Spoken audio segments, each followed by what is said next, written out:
El 3 de septiembre de 2014, el gobierno federal anunció la reactivación del proyecto de construcción de un nuevo aeropuerto internacional para la Ciudad de México, el mismo que pretendió imponer Vicente Fox en el territorio de Atenco y Texcoco.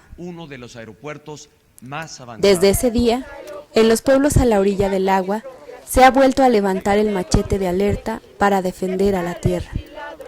Hoy, como en 2001, los habitantes que sostienen la defensa legítima de su espacio de vida de frente al gobierno represor de Enrique Peña Nieto, no caminan solos.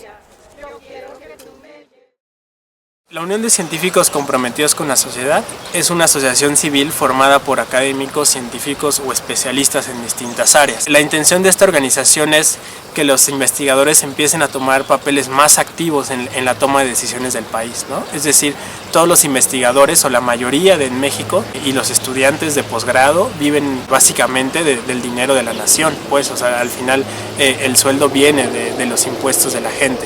Entonces, la Unión de Científicos es una forma de regresarle a la gente, ¿no? Es decir, uno como científico puede ponerse a escribir artículos científicos que nadie va a leer o que muy poca gente entiende y que a muy poca gente le importa. Y lo que estamos tratando de hacer es romper ese esquema y que los científicos empiecen a tomar roles más importantes o decisivos en la toma de decisiones en este país. En el caso de nuestro grupo, lo que hacemos es analizar las manifestaciones de impacto ambiental y dar una opinión independiente y externa a la que da la autoridad. Especialistas de diferentes áreas, agrupados en la Unión de Científicos Comprometidos con la Sociedad, elaboraron el peritaje para el juicio de impugnación en contra de la aprobación del nuevo aeropuerto internacional de la Ciudad de México. Estas son sus razones. Del nuevo aeropuerto nos enteramos en septiembre en el segundo informe del presidente Enrique Peña Nieto. Una vez que presentó, a las 2 semanas ya tenían el estudio de impacto ambiental, pasaron 60 días y estaba aprobado por la Semarnat. Es decir, lo autorizaron rapidísimo, sin ningún tipo de diálogo con nadie, no hubo foros abiertos de discusión y lo que a ellos les interesaba era aprobarlo rápido, ¿no? Y para hacer esto hicieron una campaña mediática muy fuerte para lavar, digamos como de greenwash. Greenwash es un término que se utiliza para decir lo vamos a pintar de verde y te lo vamos a vender como lo más sustentable, aunque no lo sea, ¿no? Pero al final son cuestiones de publicidad. Y entonces, si uno ve lo que pasó de septiembre, que se anunció, a diciembre, que se aprobó, todo fue una campaña no de los datos duros y de los impactos, sino de que va a tener focos ahorradores, que no van a usar calefacción, tratando, digamos, de desviar la discusión hacia cuestiones que son irrelevantes completamente, ¿no? Que el impacto no está en esa parte, sino en la región, o sea, cómo va a afectar la región. Para legitimar este megaproyecto, gobierno y medios de comunicación nos recetan dosis grandes de mentiras, con las que pretenden convencernos de que existe una necesidad urgente para construir el nuevo aeropuerto. El nuevo aeropuerto se justifica diciendo que hay mucho tráfico aéreo y que ya el actual aeropuerto ya no es suficiente, ¿no?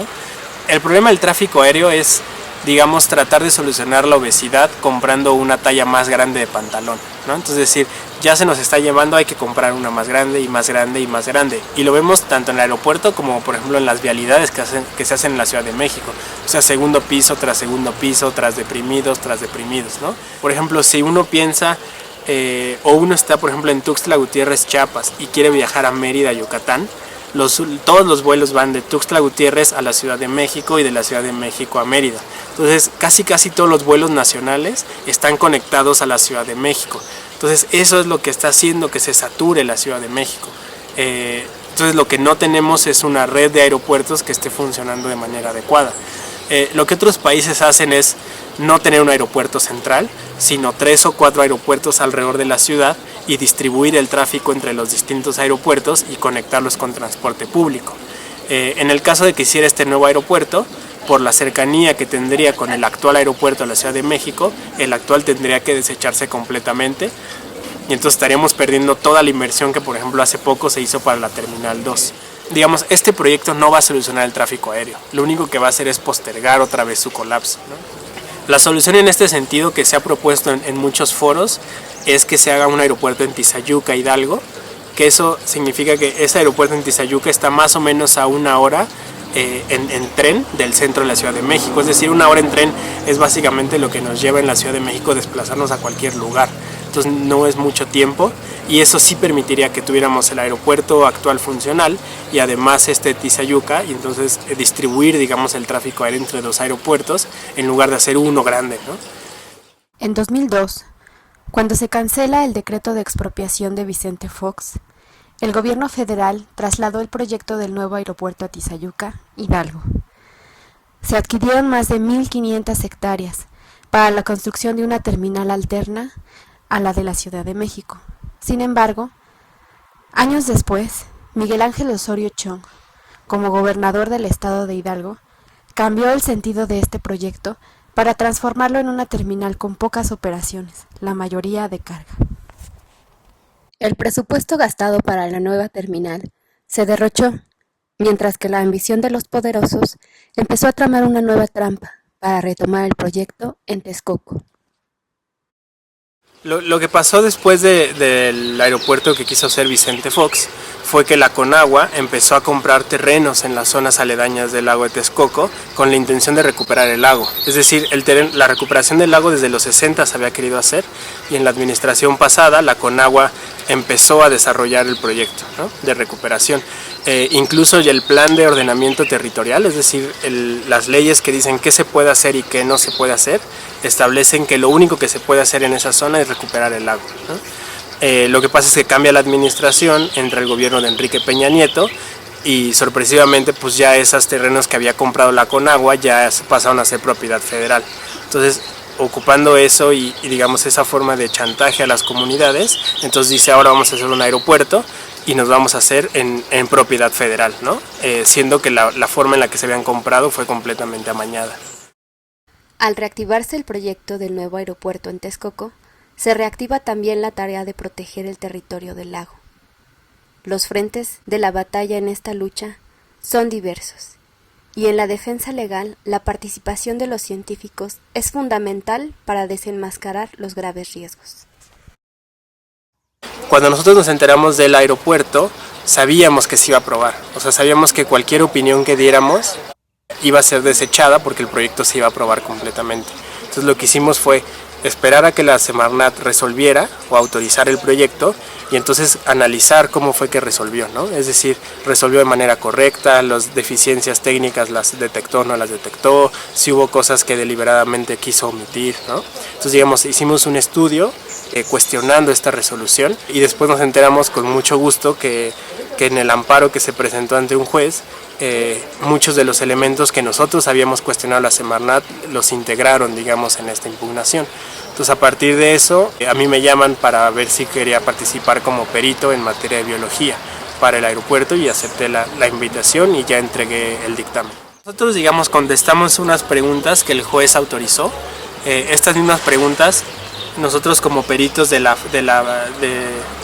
parte que está demandando a la autoridad, contestamos esas respuestas y la autoridad va a contestar las mismas respuestas para que después el juez pueda hacer una valoración, ¿no? Entonces nosotros estamos ahorita esperando ver cuáles son las respuestas de la parte oficial y analizarlas también y cuestionarlas si es posible. Y lo que esperamos es básicamente que el juez analice los datos, ¿no? O sea, al final nosotros estamos seguros de que los datos que tenemos son contundentes y no hay forma digamos, de darles la vuelta, ¿no? Entonces al final esperamos que la resolución del juez vaya en el sentido estricto y apegado a la legalidad, ¿no? Que nosotros sabemos que en este caso es un proyecto completamente ilegal por cómo se realizó.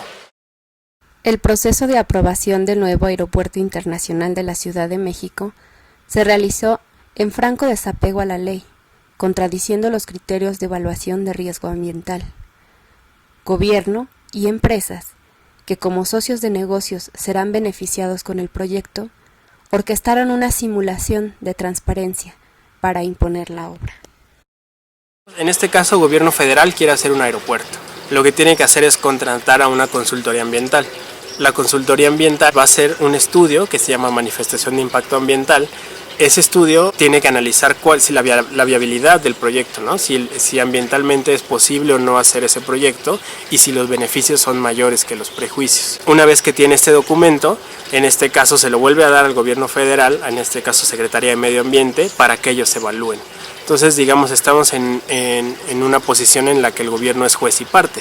El gobierno quiere hacer su aeropuerto. Lo que nosotros investigamos es que a la consultoría que ellos contrataron para hacer la manifestación de impacto ambiental, el fundador de esa consultoría es Rodolfo Lacy Tamayo, que es ahorita subsecretario de la misma Semarnat. Entonces, digamos, a grandes rasgos es gobierno federal, contrata a la consultoría privada del mismo gobierno federal para entregárselo a la Semarnat para que ellos lo aprueben, ¿no? Entonces al final no hay una evaluación real del impacto. Pues ellos mismos se autorizan sabiendo que es un proyecto que les interesa. La evaluación de impacto no fue nada objetiva. Y las manifestaciones de impacto ambiental son a modo y más bien se han vuelto un trámite. O sea, es más bien un trámite que hay que cumplir más que un proceso de evaluación real de un proyecto, ¿no? A partir de una teatralización a la que llamaron consulta pública, la Semarnat aprobó en menos de 4 meses el proyecto, pero en realidad es el gobierno el primer interesado en que la población no sea informada respecto al grave riesgo que la obra significa. Una vez que la Secretaría de Medio Ambiente tiene la manifestación de impacto ambiental, está obligada a hacer una consulta pública, que en este caso consiste en presentar el proyecto a un foro abierto y que la gente se inscriba para dar sus opiniones. Lo que ha pasado con los procesos de consulta es que ni siquiera son una consulta real, ¿no? Se terminan siendo, digamos, la misma empresa manda especialistas que ellos mismos tienen, entonces saturan, digamos, la presentación, ¿no? De la presentación el mayor porcentaje es de gente que estaba a favor del proyecto, que venía de la misma empresa, ¿no? Entonces eso hace que no haya un diálogo objetivo, sino más bien un tratar de convencer a la gente más que una consulta real. La falta de consulta pública es durísima, ¿no? Incluso casi ningún proyecto cumple con una consulta real. Por supuesto que no se oyen todas las voces y aún así algo de las cosas más graves es que la Semarnat lo único que va a considerar en la consulta pública son lo relacionado a las cuestiones técnicas y ambientales de la manifestación de impacto ambiental. Es decir, si uno va a la Semarnat y les dice, oigan, esto puede transformar la forma en la que nosotros vivimos, nuestra economía, ¿no? Nuestra cultura, la Semarnat puede desechar completamente esos argumentos porque lo único que le interesa son las cuestiones ambientales, que es lo que ella va a evaluar. Entonces, la parte grande y la parte importante y el impacto general del proyecto nunca se evalúa, ¿no? Digamos, se evalúa solo la parte más pequeña. De las 20 ponencias presentadas por especialistas de diferentes áreas durante el evento de consulta pública, 11 presentaron argumentos técnicos que demuestran la no viabilidad del proyecto. Todas ellas fueron ignoradas por la Semarnat. Es así que durante el 2016 el gobierno ha acelerado las licitaciones y las primeras etapas de trabajo de la obra, en franca violación al debido proceso. En la batalla legal se ha presentado ya un peritaje ambiental que ha demostrado la no viabilidad del proyecto. Estos son los argumentos que están sobre la mesa del juicio en contra del nuevo aeropuerto. 1. Riesgos de inundación. Ciudad de México está en una cuenca, ¿no? Entonces imaginémonos una cuenca, entonces todo el agua que llueve en las partes altas tiende a bajar a la parte más baja de la cuenca, ¿no? Texcoco es lo que queda de los grandes 5 lagos que había en el Valle de México en la época prehispánica. Este lago de Texcoco ahorita es la parte más baja de la cuenca, es decir, todos los escurrimientos del Valle de México van directamente a esta zona. Es por eso que esa zona se inunda mucho y además se hunde mucho, ¿no? Y esto tiene que ver, por ejemplo, si uno se imagina que la Ciudad de México, como sabemos, está sobre un lago, si uno le quita el agua a ese lago, la ciudad va a caer, ¿no? Si uno vuelve a inyectar el agua, eso amortigua, digamos, el peso de la ciudad y evitaría las inundaciones que vemos en toda la Ciudad de México. Desafortunadamente este espacio lo han ido desecando poco a poco, entonces actualmente ya no es más un lago. Es por eso que desde los años 70 se ha querido recuperar el lago. Si recuperáramos ese lago, tendríamos 3 beneficios principales. 1, nos permitiría mandar todo el excedente de agua del valle a esa zona y entonces tendríamos un amortiguador para las inundaciones. En segundo lugar, nos ayudaría a infiltrar agua, que el agua es el recurso más escaso de toda la Ciudad de México, y es escaso porque no tenemos zonas de captación de agua. Entonces el lago de Texcoco sería un excelente vaso de captación de agua. Y la tercera es que al captar el agua y al volver a rellenar mantos acuíferos, lo que nos permitiría es reducir la inundación de la ciudad. Lo que hemos visto en los últimos años es que efectivamente esa zona se está inundando, y se está inundando más porque cada vez hay más concreto alrededor. Es decir, si nosotros al cuenco le llenamos de concreto la mayor parte de su superficie, lo que hacemos es que el agua vaya directamente a la parte baja, incluso mucho más rápido que antes, ¿no? Entonces en los últimos años la cantidad de agua que se acumula en esa zona es muchísima.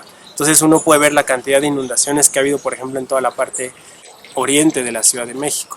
Todos los planes de manejo de esa zona la establecen como una zona muy susceptible a la inundación, ¿no? Incluso como de un alto riesgo para la inundación. O sea, pretenden hacer un aeropuerto en una de las zonas que más se inundan en esta ciudad. Entonces lo que ellos dicen y lo que ellos plantean en su proyecto, así, y lo dice textual: para evitar la inundación, la Conagua va a ser infraestructura, punto, ¿no? Sin dar detalles de qué tipo de infraestructura, dónde va a estar, cómo nos vamos a asegurar de que no se inunde, ¿no? Digo, el agua va a seguir llegando, y lo que ellos proponen es más bien todo el agua sacarla, ¿no?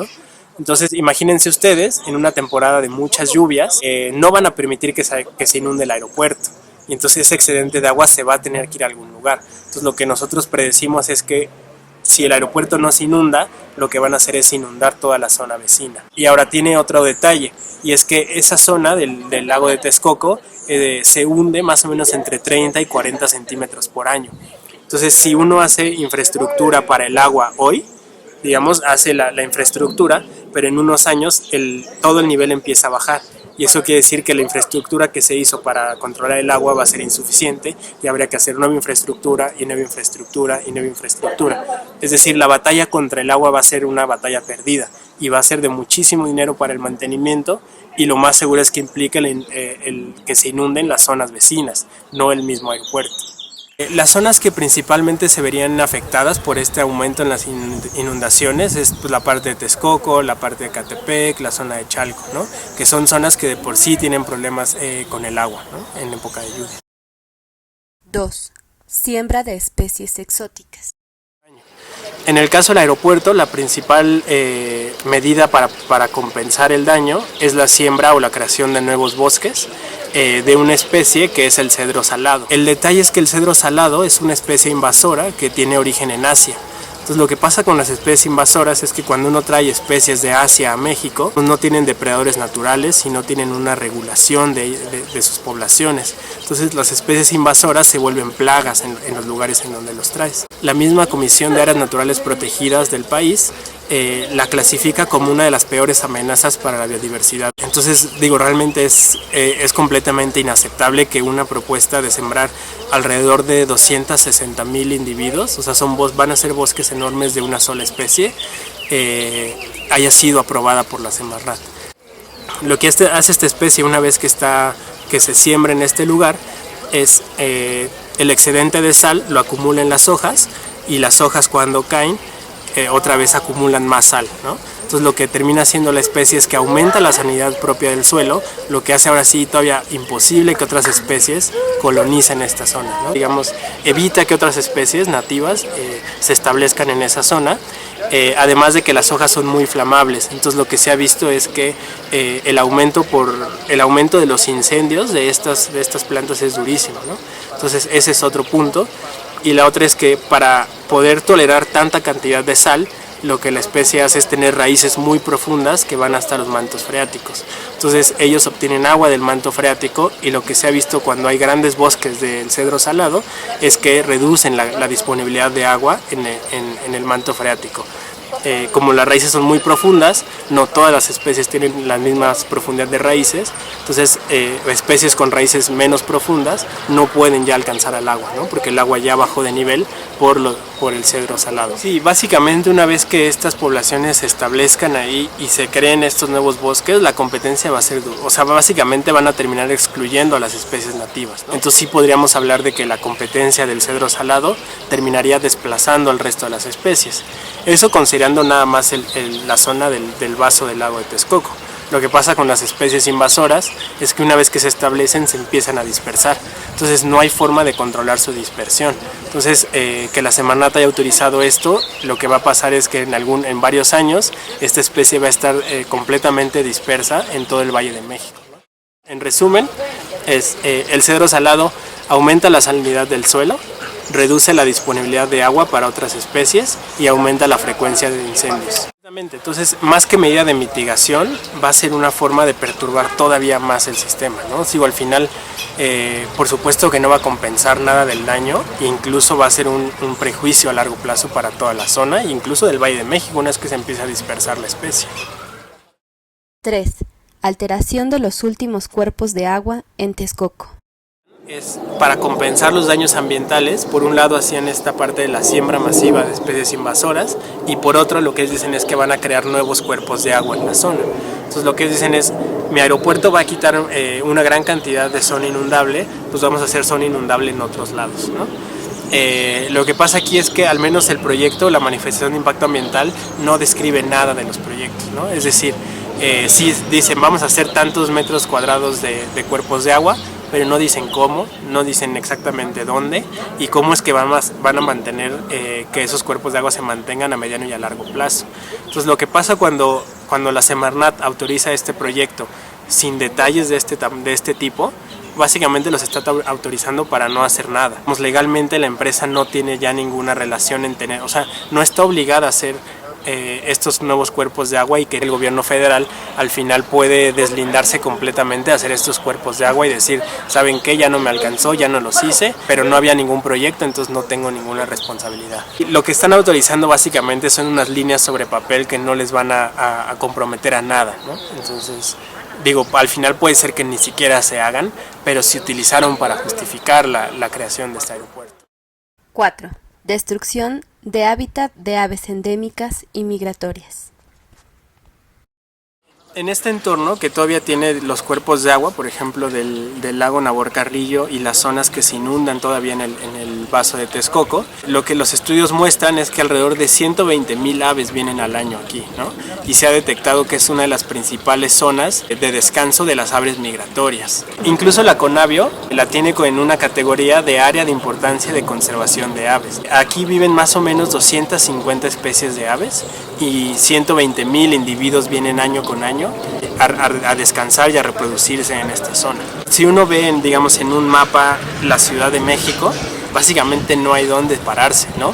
Y los pocos lugares que hay es Xochimilco, algunas zonas de Chalco y el lago de Texcoco, ¿no? O sea, realmente el ambiente natural de esta zona ya está reducido nada más a estos pequeños 3 sitios, ¿no? Entonces, las aves migratorias que principalmente buscan agua terminan llegando a esta zona. En la manifestación de impacto ambiental, la cuestión de las aves es completamente deficiente, ¿no? O sea, digamos, uno esperaría que para hacer un estudio de qué aves hay ahí y la importancia de las aves, al menos tendrías que hacer un estudio de un año. Es decir, si es una zona que hay muchas aves migratorias, si uno va en marzo, lo más seguro es que no encuentre aves migratorias ahí, que ya se fueron. Entonces lo que ellos hacen es ir en una temporada específica, van y visitan el sitio 2-3 veces y las especies que ven son las que registran y entonces dicen, ¿saben qué? Aquí casi no hay especies. Cuando uno contrasta la información que ellos presentan con los listados, por ejemplo, de la Conavio y de la zona de importancia de conservación de aves, es completamente deficiente su estudio. Lo que pasa cuando uno hace deficiencias técnicas en detectar a las aves, lo que termina pasando es que uno menosprecia el impacto, ¿no? Entonces, en lugar de decir hay 250 especies de aves, terminas diciendo hay 70. Entonces el impacto parecería que es menor, cuando realmente el impacto sería para las 250 que son las que año con año visitan la zona. Con respecto a las aves es básicamente la destrucción completa del hábitat, ¿no? O sea, básicamente las especies ya no van a tener a dónde llegar cuando esté el aeropuerto. Lo que ellos dicen es que las especies se van a refugiar en Xochimilco o en Chalco o incluso en el borde de Xochiapa y en estos nuevos cuerpos de agua que ellos pretenden hacer. O sea, ellos dicen que no van a afectar las aves porque las aves se van a mover a otros lugares. Igual no es cierto. O sea, por un lado ni siquiera sabemos los cuerpos de agua que ellos pretenden hacer, cómo se van a hacer, si se van a hacer o no y con qué características. Eso no nos puede asegurar que las aves habiten esos lugares. La parte de Xochimilco y Chalco básicamente ya no tolera más capacidad de aves, ¿no? Ese sería un estudio que habría que hacerse. Digamos, no sabemos si Xochimilco va a poder contener 120,000 aves al año, ¿no? O sea, yo creo que no. 5. Riesgo aviar. La presencia de aves en aeropuertos es un problema internacional muy grave, ¿no? Es decir, una sola ave, si se mete a la turbina de un avión, lo puede tirar completamente, ¿no? Sobre todo aves grandes. En este caso son aves migratorias. Entonces, si consideramos que Texcoco es uno de los principales receptores de aves migratorias, el riesgo que puede haber por colisión con los aviones es altísimo. Entonces, a nivel internacional, las leyes dictan que uno no puede hacer un aeropuerto a menos de 7.5 kilómetros de una zona de congregación de aves. Es decir, tienes que estar a 7.5 kilómetros de la congregación de aves más cercano para evitar que haya un riesgo aviar, es decir, que colapsen los aviones con las aves. En el caso del lago de Texcoco, si se hace este nuevo aeropuerto, la cercanía con los cuerpos de agua sería de 1 kilómetro. Entonces, es decir, el riesgo aviar de colisión entre aves y aviones va a ser altísimo. Incluso como ustedes saben, las aves migratorias viajan de norte a sur, ¿no? y luego van de sur a norte. Las pistas del avión del aeropuerto están orientadas exactamente de norte a sur, ¿no? Es decir, exactamente sobre la ruta migratoria, lo cual todavía aumenta más el riesgo por colisión entre estas aves. Sobre todo considerando que muchas de las especies que habitan en Texcoco son migratorias, son aves de gran tamaño y además aves que vuelan, tienen, digamos, vuelos muy altos. 6. La aerotrópolis. El proyecto del aeropuerto contempla, por un lado, toda la parte de las pistas y las terminales aéreas, pero también una cosa de la que casi nunca hablan, que es la aerotrópolis, que lo que nosotros creemos es básicamente que es una nueva Santa Fe en Texcoco. Entonces, lo que hace el proyecto es decir, mi proyecto son estas dos cosas, ¿no? Las pistas y la nueva Santa Fe, pero te voy a hablar nada más del aeropuerto y del impacto ambiental de este aeropuerto. Pero el proyecto son las dos cosas. Entonces, cuando la Semarnat aprueba el proyecto, está aprobando las dos cosas, analizando nada más el impacto de las pistas. Entonces, a grandes rasgos, la Semarnat le firma un cheque en blanco a los desarrolladores. Es decir, ahora ellos pueden hacer lo que sea, del impacto que sea, del tamaño que sea, en nuestra nueva Santa Fe. Esta nueva ciudad, lo único que sabemos es que es una zona urbanizable en donde van a trabajar alrededor de 180,000 personas. O sea, eso es lo único que dice la manifestación de impacto ambiental. Va a tener zonas comerciales, zonas de alto lujo, hoteles, centros de convenciones, ¿no? Digamos, es lo que más o menos podemos entender de otras aerotrópolis que se han hecho en otros países. La intención de la aerotrópolis es básicamente que, digamos, tu viajero internacional llegue a un aeropuerto, se deslumbre con el diseño y a 2 minutos tenga la zona de convención y mostrarles esta fachada de un México que no es el real, ¿no? Y entonces después pasa sus noches en ese centro de convenciones, se hospeda ahí tienen las reuniones, vuelve a tomar su avión y se va. Entonces el viajero internacional lo único que conoció de México fue esa parte, ¿no? O sea, lo que están queriendo hacer es básicamente hacerle una máscara al viajero internacional de una realidad que realmente no es México. O sea, la manifestación de impacto ambiental dice que van a hacer esta nueva Santa Fe, pero por ejemplo no hacen una estimación de agua, de cuánta agua va a requerir. Lo que dicen es que va a ir a la red municipal de agua potable, pero no sabemos si en la red de agua municipal de agua potable hay agua suficiente para este proyecto. Eso, nosotros estimamos que la cantidad de agua que va a usar esta nueva Santa Fe es alrededor de 23 millones de metros cúbicos por año. Sin embargo, esto nada más incluyendo los 180,000 trabajadores, ¿no? Sin incluir el gasto que tendría los viajeros y el uso que tienen las zonas hoteleras, que también son muy altos, ¿no? Entonces, digamos, no podemos hacer una estimación más precisa porque no conocemos a detalle qué es lo que va a ser esta zona, pero lo que sí sabemos es que la estimación va a ser mucho más alta. Entonces sí estamos hablando de que el desarrollo de este proyecto va a generar un desabasto general a todas las poblaciones que estén conectadas a la red municipal. Yo creo que cualquier persona que vive en la Ciudad de México tendría que estar muy preocupada por la cantidad de agua que va a tener a mediano y a largo plazo, ¿no? O sea, de por sí ya no tenemos agua en la Ciudad de México. Este tipo de proyectos nos están sentenciando básicamente a no tener ya, ¿no? Entonces yo creo que el agua es algo que nos debe unir ya a todos y deberíamos estar como en alerta completa contra este tipo de proyectos. En resumen, El nuevo aeropuerto amenaza con destruir un espacio cuya vocación natural del lago garantiza la salud de millones de habitantes de la zona metropolitana del Valle de México. Todos los estudios indican que la zona del lago de Texcoco es una zona clave para la salud, sobre todo en cuestión de agua, de toda la Ciudad de México. Entonces desde los 70 se ha querido recuperar ese lago. Incluso el lago Nabor Carrillo, que es una zona que actualmente sí se restauró, es parte de este proyecto, digamos, fue el modelo. Primero se hizo a pequeña escala, que es el lago Nabor Carrillo, para saber si sí se lograba, entonces hacerlo en todo el lago de Texcoco. El lago Nabor Carrillo es uno de los 100 casos de éxito a nivel mundial de restauración del hábitat, ¿no? Entonces, lo que indica es que básicamente sí se puede recuperar, ¿no? Con base en esto, se creó el plan de recuperación del lago de Texcoco, que lo que buscaba era, en la zona que actualmente está desecada, era crear nuevos cuerpos de agua que recarguen los mantos acuíferos y además hacer zonas de espacio público, ¿no? Y áreas verdes. Digamos, ese es el proyecto. Ya todo estaba gestionado, digamos, las leyes de ordenamiento ya estaban indicando que se tenía que hacer, digamos, estábamos ya a un paso de empezar de lograr esa recuperación. Cuando cambia la administración, entonces entra el proyecto del nuevo aeropuerto y desechan completamente un proyecto que llevaba más de 40 años en desarrollo, sin ningún tipo de justificación y además de forma ilegal, pues, ¿no? O sea, las leyes ya dictan que ahí no se puede hacer ningún tipo de infraestructura y lo único que se puede hacer es la recuperación de la zona lacustre del lago de Texcoco. Lo que ellos dicen es que con los nuevos cuerpos de agua que pretenden construir y con la siembra de bosques de especies invasoras es suficiente para compensar la pérdida de este proyecto que llevaba muchos años ya en desarrollo. A partir de estas evidencias, los científicos concluyen. Es decir, el proyecto tiene tantas inconsistencias, tantas deficiencias, tenemos muchísima incertidumbre sobre lo que va a pasar, sobre cuáles van a ser sus impactos reales. Digamos, básicamente no hubo una evaluación real de los impactos ambientales y por lo tanto la Semarnat debió haberlo rechazado y al aprobarlo está cometiendo una grave falta al procedimiento de evaluación de impacto ambiental. El fallo, digamos, tendría que revocar la autorización de impacto ambiental que emitió la Semarnat. Para hacer frente a esta amenaza, es urgente convocarnos a tomar conciencia. Participemos activamente, exijamos la cancelación definitiva de este megaproyecto de muerte.